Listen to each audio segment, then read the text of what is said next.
Каждое утро Хаски по кличке Тайга уходила со двора и направлялась к старому колодцу на окраине степного поселка. Собака садилась возле потрескавшегося каменного борта, вытягивала морду к темному провалу и могла неподвижно просидеть там больше часа. Жители не понимали, что привлекает ее в заброшенном месте, но однажды хозяин решил спуститься вниз. Увиденное на дне навсегда изменило его жизнь.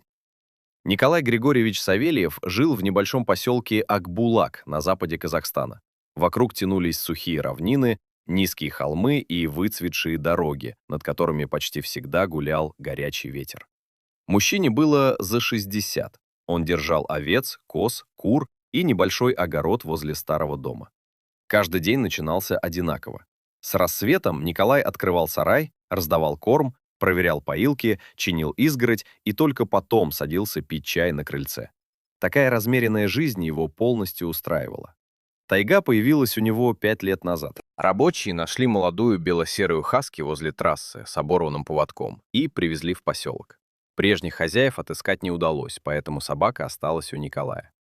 Она быстро привыкла к дому, не пугала скот и сопровождала мужчину во время дальних обходов.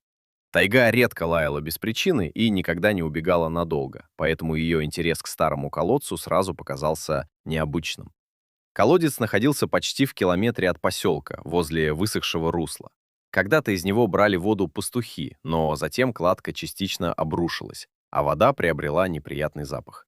Деревянный навес сгнил, ворот упал, камни покрылись трещинами, и люди перестали туда ходить. Однако тайга начала посещать это место ежедневно. Стоило открыть калитку, как она пересекала пастбище, спускалась к руслу и останавливалась у провала. Собака медленно обходила колодец, обнюхивала камни, садилась у края и напряженно смотрела вниз. Иногда она тихо скулила, будто слышала в глубине нечто недоступное человеку. Сначала Николай решил, что хаски заметила мышь или ящерицу. Потом предположил, что ее привлекает прохлада. Но странные походы продолжались неделями. Если хозяин задерживался и не упускал ее, тайга отказывалась от еды и царапала калитку. Однажды мужчина попытался увести ее от колодца, однако собака уперлась лапами, завыла и снова потянулась к краю. Она не выглядела испуганной, а словно пыталась показать человеку что-то важное. Соседи только посмеивались. Одни говорили, что хаски нашла прохладное место, другие считали, что на дне поселился зверек. Лишь пожилой пастух Ермек заметил, что собаки способны улавливать необычные запахи из-под земли. Николай запомнил эти слова, хотя тогда не придал им особого значения. Через несколько дней он решил проследить за тайгой.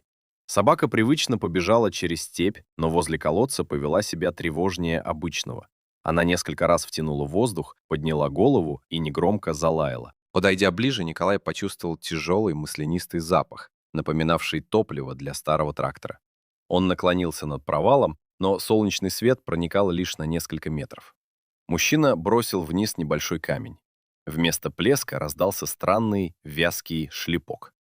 Любопытство быстро сменилось беспокойством. Спускаться в разрушенный колодец было опасно, однако оставить все без проверки Николай уже не мог. Дома он взял длинную веревку, фонарь, перчатки, каску и стеклянную банку. Соседу сообщил, куда идет, и попросил проверить его через час. Тайга все это время ждала возле калитки, словно понимала, что хозяин наконец услышал ее предупреждение. Возле колодца Николай закрепил веревку за сохранившийся металлический штырь, проверил узел и медленно перебрался через край. Камни крошились под ногами, из глубины тянуло холодом, а резкий запах становился сильнее. Хаски осталась наверху и тревожно скулила. Стены были влажными и скользкими, между камнями виднелись тонкие корни, а ниже проходили глубокие трещины. С каждым метром становилось темнее, дышать было все тяжелее. Запах напоминал смесь мазута, сырой земли и чего-то сладковатого. Николай уже подумал вернуться, но желание узнать правду оказалось сильнее. Наконец его сапоги коснулись дна. Там почти не было воды, только несколько густых темных луж. Мужчина включил фонарь и осветил стену. Сначала он увидел обломки досок и мокрые камни, затем заметил блестящую полосу, медленно вытекавшую из широкой трещины. Черно-коричневая жидкость переливалась радужной пленкой, а на поверхности лениво лопались крупные пузыри. Николай присел, поднес фонарь ближе и замер. Он много лет ремонтировал технику и прекрасно знал этот запах. Из земли в старый колодец просачивалась нефть. В этот момент все стало понятно. Тайга ежедневно приходила сюда не случайно. Ее чуткий нос улавливал нефтяные испарения задолго до того, как их почувствовал человек. Новые трещины в кладке открыли путь газам и жидкости, а собака неделями пыталась привлечь внимание хозяина к необычному источнику запаха. Николай набрал немного вещества в банку и начал подниматься. Обратный путь оказался тяжелым. Руки быстро устали, камни скользили, от испарений кружилась голова. Наверху тайга металась возле края и громко лаяла. Услышав ее, сосед поспешил к колодцу и помог мужчине выбраться.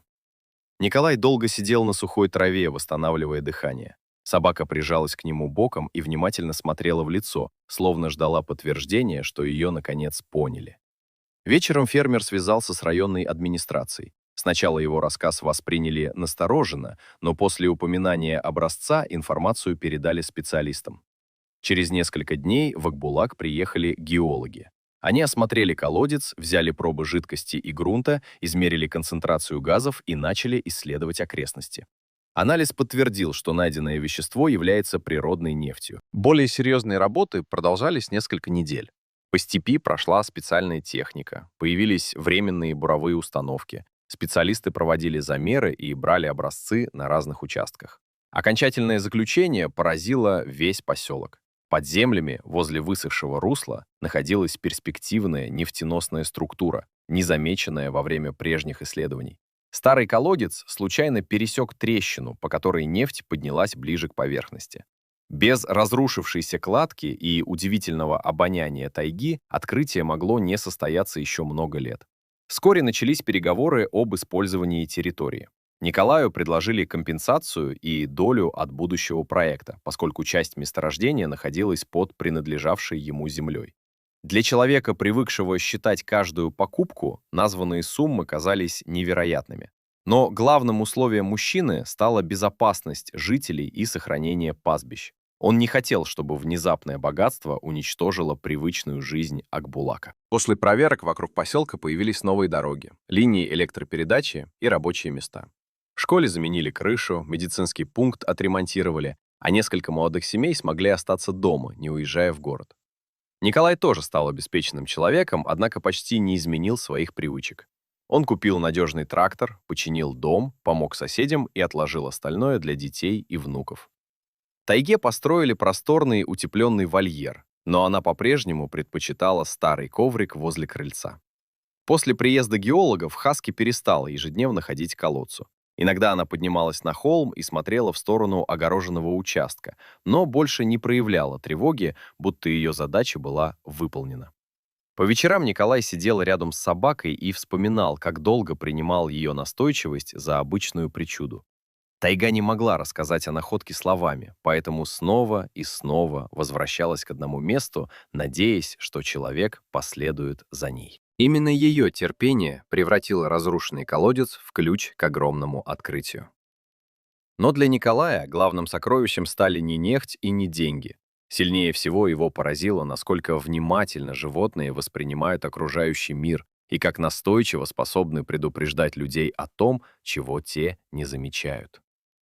Историю тайги еще долго пересказывали в Акбулаке. Одни называли случившееся совпадением, другие шутили, что Хаски оказалась лучшим геологом района. Сам Николай только улыбался и гладил ее по густой шерсти.